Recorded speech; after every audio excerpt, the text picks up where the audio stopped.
بسم اللہ الرحمن الرحیم نحمده ونصلی ونسلم علی رسولہ الکریم، اما بعد۔ معزز طلبہ کرام، اللہ تعالیٰ سے امید ہے کہ آپ سب خیر و عافیت سے ہوں گے۔ سبق نمبر 95 ہے اور اس سبق میں ہم باب الایلاء شروع کر رہے ہیں۔ ایلاء کا مفہوم، شرائط، مدت اور احکام ہم کچھ نہ کچھ اس میں انشاءاللہ ذکر کریں گے۔ ایلاء کسے کہتے ہیں؟ تو جس طریقے سے طلاق عورت کے اور مرد کے درمیان جدائی کا ایک سبب ہے، تو دوسری چیز ہے ایلاء، اس کا ذکر ہے۔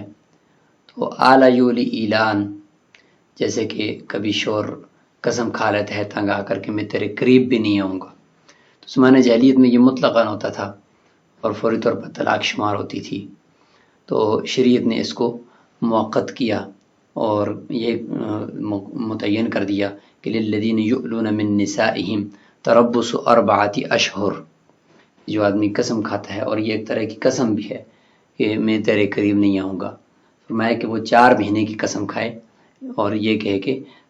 پوری زندگی قسم کھانے کی بجائے 4 مہینے پر لے کر آئے، 4 مہینے تک میں تیرے قریب بھی نہیں آؤں گا۔ تو فرماتے ہیں کہ اگر 4 مہینے کے اندر آ گیا اس کے قریب، ہم بستری کر لی، تو اس صورت کے اندر اس کو، چونکہ یہ قسم ہے اور قسم اس کی ٹوٹ گئی ہے، اس نے 4 مہینوں تک کی قسم کھائی تھی، تو اس لیے اس کو قسم کا کفارہ دینا پڑتا ہے۔ اور اگر 4 مہینے تک نہ آیا تو اس کے بعد ایک طلاق بائن واقع ہو جاتی ہے۔ تو یہ ہے جی ایلاء۔ تو اس کو ہم پڑھیں گے۔ خلاصہ باب اگر ہم دیکھ لیں تو سب سے پہلے ہم ایلاء کی صفت پڑھیں گے کہ ایلاء کسے کہتے ہیں، جائز ہے یا ناجائز ہے۔ نمبر 2، دوسرے نمبر پر بات ہوگی حکم الایلاء، ایلاء کا حکم ذکر کیا جائے گا۔ نمبر 3، حکم یمین المولا، مولا کی قسم کا حکم ذکر کیا جائے گا۔ شرائط الایلاء اور مدت الایلاء الامہ، یعنی مدت الایلاء الامہ، باندی کی ایلاء کتنی مدت ہوگی۔ اور نمبر 6، سقوط الایلاء بالفعل، یعنی رجوع کرنے کی وجہ سے ایلاء کا ساقط ہو جانا، تو اس کو ذکر کریں گے۔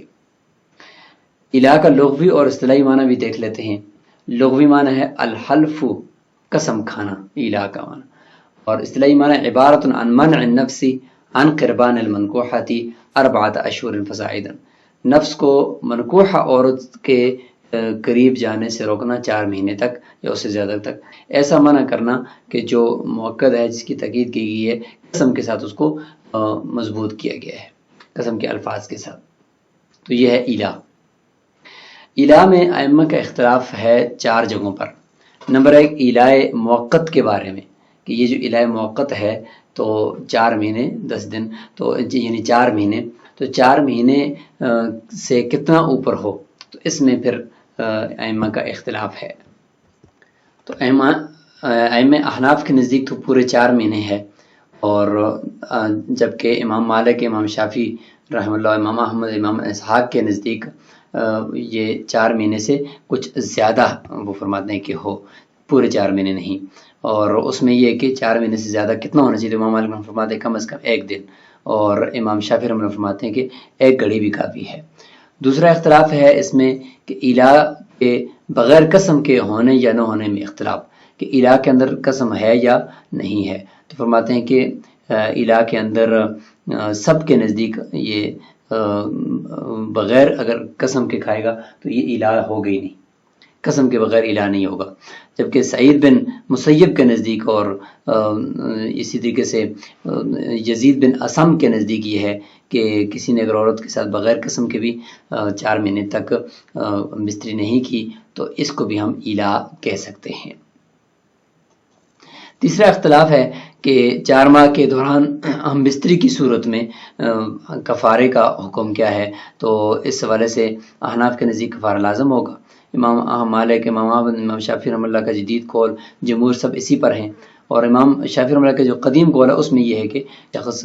کے اوپر کچھ بھی لازم نہیں ہے، اور اس کے باوجود یہ حانس بھی ہو جائے گا۔ چوتھا اختلاف ہے جی کہ 4 ماہ کے بعد طلاق بائن واقع ہوگی یا طلاق رجی واقع ہوگی۔ تو بائن حضرت جابر بن زید، مسروق، شریح، یہ تمام جتنے بھی فقہا ہیں، امام نخعی، امام شعبی، سارے کے سارے اسی پر ہے کہ 4 مہینے کے بعد طلاق بائن واقع ہو جائے گی۔ اور امام احمد فرماتے ہیں کہ قاضی کو اختیار ہے کہ وہ جتنی طلاقیں اس سے واقع کرے، اور دوسرا ان کا یہ ہے کہ راجح قرآن کے نزدیک بھی امام احمد کے نزدیک یہ کہ اس سے طلاق رجی واقع ہوتی ہے۔ باب الإلاء اذا قال الرجل لامرأته، شخص اپنی بیوی کو کہے، اب یہاں سے الا کا وصف شروع ہو گیا ہے، اور الا کی 2 قسم ہوں گے، ایک مطلق ہوگا اور ایک موقت ہوگا۔ واللہ لا اقربکی، میں آپ کے قریب نہیں آؤں گا۔ او قال واللہ لا اقربکی 4 اشہر، ایک مطلق ہے اور ایک مقید ہے، میں 4 مہینے تک آپ کے قریب نہیں آؤں گا۔ تو دیکھیں اس میں قسم ہوتی ہے، اس لیے الا کا معنی ہوتا ہے قسم کھانا۔ فہو مؤلن، بس یہ مولی ہوگا، یعنی الا کرنے والا ہوگا دونوں میں، یعنی مطلقاً میں بھی اور 4 اشہر بھی، لقوله تعالی للذین یؤلون من نسائهم تربص 4 اشہر، کہ ان لوگوں کے لیے جو اپنی عورتوں سے الا کرتے ہیں 4 مہینے تک انتظار کرنا ہے۔ تو لہٰذا یہاں پہ مطلقاً کہے یا 4 مہینے کا ذکر کرے تو یہ الا ہو جائے گا۔ فإن طلقها فی 4 الاشہر، پس اگر وہ 4 مہینوں کے اندر اندر طلاق دے دے، فرماتے حنث فی یمینہ، اپنی قسم میں وہ حانث ہو جائے گا، ولزمۃ الکفارہ، اس کے اوپر کفارہ لازم ہوگا، کہ کفارہ تو موجب الحنث، کیونکہ کفارہ جو ہوتا ہے وہ حنث کا حکم ہے اور اس کا موجب ہے، بس جب حنث آ گیا تو لہذا کفارہ بھی لازم ہو جائے گا۔ وسقط الالاء، اور الا بھی ساقط ہو جائے گا، یعنی درمیانی مہینے کے یعنی 4 مہینوں کے درمیان میں طلاق دینے کی وجہ سے۔ لأن الیمین ترتفع بالحنث، کیونکہ حانث ہونے کی وجہ سے قسم جو ہے وہ ٹوٹ چکی ہے، تو اب یمین جو ہے وہ اٹھ گئی ہے۔ وإن لم يقربها حتى مضت 4 اشہر، پس اگر وہ 4 مہینے تک عورت کے قریب نہیں گیا، بانت منہ عند بتطلیقۃ، اس الا کی صورت میں اور اس سے ایک طلاق بائنہ کے ساتھ وہ جدا ہو جائے گی۔ امام شافعی رحمۃ اللہ فرماتے ہیں کہ تبین بتفریق القاضی، قاضی کی طرف سے تفریق کا پایا جانا ضروری ہے، قاضی آ کر ان کو جدا کرے گا۔ لأنہ مانع حقها فی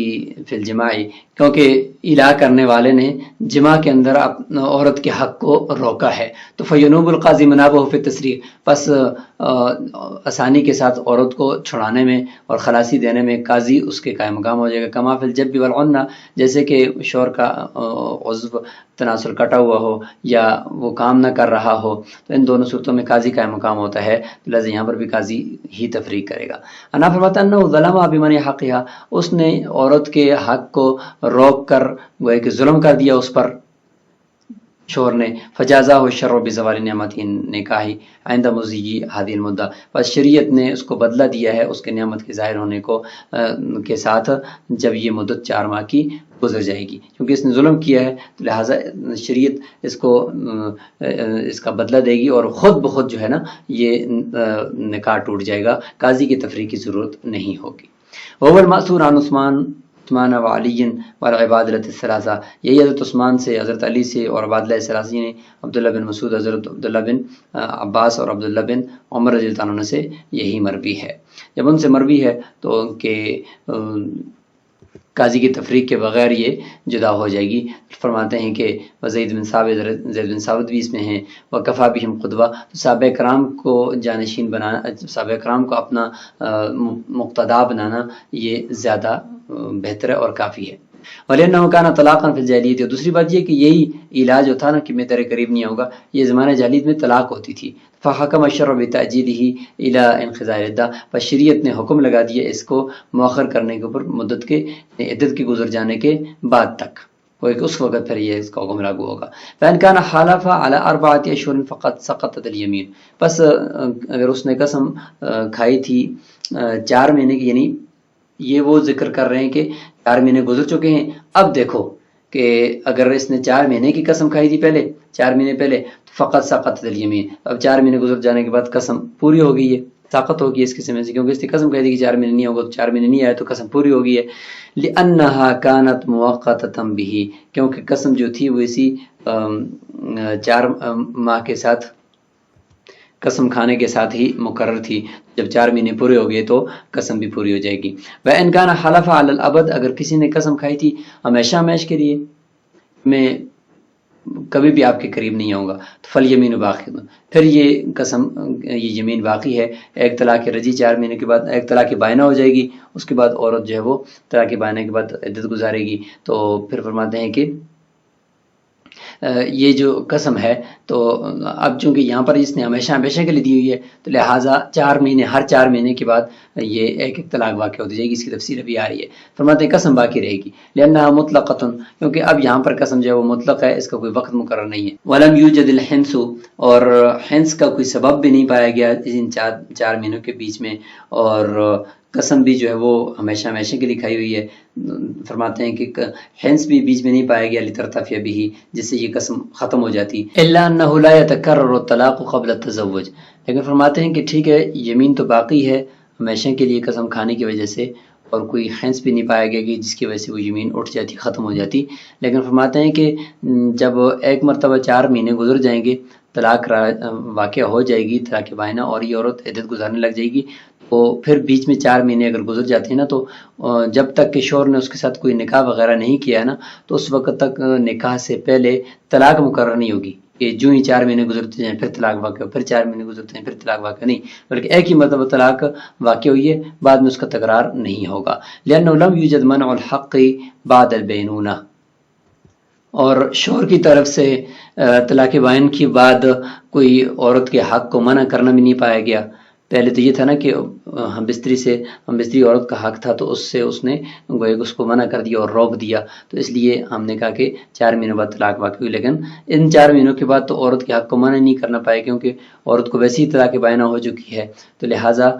اور مرد کی طرف سے یہ پایا نہیں گیا، جب نہیں پایا گیا تو لہٰذا فرماتے ہیں کہ طلاق مقرر نہیں ہوگی۔ فإن عاد فتزوجها، پس اگر وہ لوٹتا ہے اور اس کے ساتھ نکاح کر لیتا ہے، عاد الإلہ، فرماتے ہیں کہ دوبارہ الہ لوٹ آئے گا، کیونکہ قسم ہمیشہ کے لیے نا، دوبارہ الہ لوٹ آئے گا۔ فإن وطئها، پھر اگر ہم بستری کرتا ہے تو مدت کے اندر، تو ٹھیک ہے ہم بستری کرے گا تو پھر وہ قسم پوری ہو جائے گی اور وہ اس کی بیوی بن جائے گی۔ وإلا، اور اگر نہیں کرتا اور ہم بستری نہیں کرتا، پھر 4 مہینے تک اسی طرح اس کو چھوڑ دیتا ہے، تو فرماتے ہیں وقعت بمضی 4 اشہر تطلیقۃ اخری، تو 4 مہینے گزرنے کے بعد پھر ایک طلاق بائن ہو جائے گی۔ لأن الیمین باقیۃ لاطلاقها، کیونکہ قسم جو ہے وہ باقی ہے، کیونکہ یہ مطلق ہے نا، تو مطلق ہونے کی وجہ سے قسم باقی ہے۔ اور بالتزوجی، اور نکاح کرنے کے ساتھ ثبت حقها، عورت کا حق جو ہے وہ چونکہ ثابت ہو چکا ہے ہم بستری کے اوپر، فیتحقق الظلم، بس پھر شوہر جب اس کے قریب نہیں جائے گا تو ظلم متحقق ہوتا چلا جائے گا، اسی کی وجہ سے پھر الہ ہوتا ہے۔ ویعتبر ابتداء هذا الالہ من وقت التزوج، فرماتے ہیں کہ اس الہ کی، یعنی جو دوسرا الہ ہے، اس کی ابتدا شوہر کے نکاح کرنے کے ساتھ ہی ہو جائے گی، یعنی 4 مہینوں کی جو ابتدا ہے وہ شوہر کی شادی کرنے کے فوراً بعد سے شروع ہو جائے گی، اور شمار کریں گے کہ اگر اس نے نکاح کے بعد بستری کر لی تو ٹھیک، نہیں کی تو پھر 4 مہینوں کے بعد پھر اگلی طلاق واقع ہو جائے۔ فإن تزوجها ثالثا، پھر جب وہ تیسری مرتبہ اس کے ساتھ نکاح کرتا ہے، عاد الإلہ، لہذا پھر الہ لوٹ آئے گا، اور ووقعت بمضی 4 اشہر اخری، اور پھر 4 مہینے گزریں گے تو اگر بیچ میں ہم بستری نہیں کی تو پھر طلاق واقع ہو جائے گی۔ ان لم یقربها، اگر وہ اس کے قریب یعنی مدت کے اندر 4 مہینوں کی مدت کے اندر نہ گیا ہو۔ لما بینہ، جسے ہم نے بیان کر دیا کہ اگر 4 مہینوں کے اندر اس قسم کو چونکہ اس نے متعین کیا نہیں ہے 4 مہینوں کے ساتھ، تو لہٰذا مطلق چھوڑا ہوا ہے، تو مطلق چھوڑنے کی وجہ سے قسم جو ہے وہ ہمیشہ کے لیے باقی ہی رہے گی جب تک کہ ہمیں بستری شوہر کی طرف سے نہ پائی جائے 4 مہینوں کے درمیان۔ فإن تزوجها بعد زوج آخر، پھر جب یہ عورت 3 طلاقیں ہو چکی ہیں، پھر اس کے بعد وہ عدت گزارے گی، پھر وہ دوسرے شوہر کے پاس جائے گی، اس کے بعد آ کر اگر پہلے شوہر کے پاس آئے گی، اس نے اس عورت کے ساتھ نکاح کر لیا، فرماتے ہیں لم یقع بذلک الالہ طلاق، اب وہ پرانے والے الہ سے اب نئے شادی کے اندر طلاق واقعہ نہیں ہوگی، کیوں لتقیدہ بطلاق هذا الملک، کیونکہ اس نے جو کہا تھا نا کہ واللہ اقرب کی، میں آپ کے قریب نہیں آؤں گا، تو وہ اسی ملکیت، اس ملکیت کے اندر کے ساتھ ہی خاص تھا جو اس شخص کی ملکیت میں تھی، تو فرماتے ہیں کہ اس وقت جب تھا تو اسی کے ساتھ مقید تھا، لہٰذا جب دوسرے شوہر سے واپس آ گئی ہے تو اب وہ ملکیت پچھلے والی نہیں رہی۔ وہی فرع مسئلۃ تنجیز الخلافیہ، فرماتے ہیں کہ جو منجز طلاق واقع کرنے کا جو مسئلہ ماقبل میں گزر چکا ہے، جس میں امام محمد اور امام ابو حنیفہ اور امام ابو یوسف رحمۃ اللہ کے بیچ میں اختلاف ہے، اور ماقبل میں یہ گزر بھی چکا ہے کہ اگر کوئی شخص اس طریقے سے کرتا ہے، جس کا اصول تو یہی تھا کہ زوج ثانی وہ زوج اول کی 2 یا 3 یا 1 جو بھی طلاق ہو اس کو ختم کر دیتا ہے۔ جب عورت دوبارہ جب پہلے کے پاس جاتی ہے دوسرے سے ہو کر، تو وہ اس کی ساری طلاقیں مٹ جاتی ہیں اور نئے سرے سے 3 طلاقوں کا اختیار ہوتا ہے۔ جبکہ امام محمد فرماتے ہیں کہ نہیں، زوج ثانی جو ہوتا ہے وہ زوج اول کے لیے 1 یا 2 طلاقوں کو نہیں ختم کرتا بلکہ 3 طلاقوں کو ختم کرتا ہے، جس کا ہم نے پچھلے سبق میں بھی اس کا تذکرہ کیا۔ تو فرماتے ہیں کہ یہی اسی تنجیز والے مسئلے کی ہے کہ عورت کو مثلا کسی نے 1 طلاق دے دی یا 2 دے دی اور دوسرے نکاح میں چلی گئی، وہاں سے جب وہ واپس آئے گی تو کیا پہلے والی طلاقیں ہوں گی؟ تو شیخین فرماتے ہیں کہ نہیں، پہلے والی طلاقیں ختم ہو گئی ہیں، اب نئے سرے سے وہ 3 طلاقیں لے کر آئی ہے۔ جبکہ امام محمد فرماتے ہیں کہ نہیں، پہلے والی باقی ہیں۔ تو اسی طرح کا یہ اختلاف ہے یہاں پر بھی کہ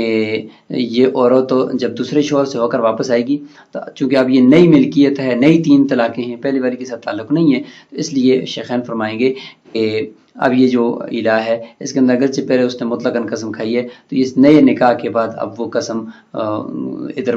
لاگو نہیں ہوگی اور وہ ختم ہو چکی ہے۔ گویا کہ اب یہاں پہ عورت ایک نئی 3 طلاقیں اور نئے سلسلے کے ساتھ وہ آئی ہے، اور راجح قول بھی یہ شیخین کا ہے۔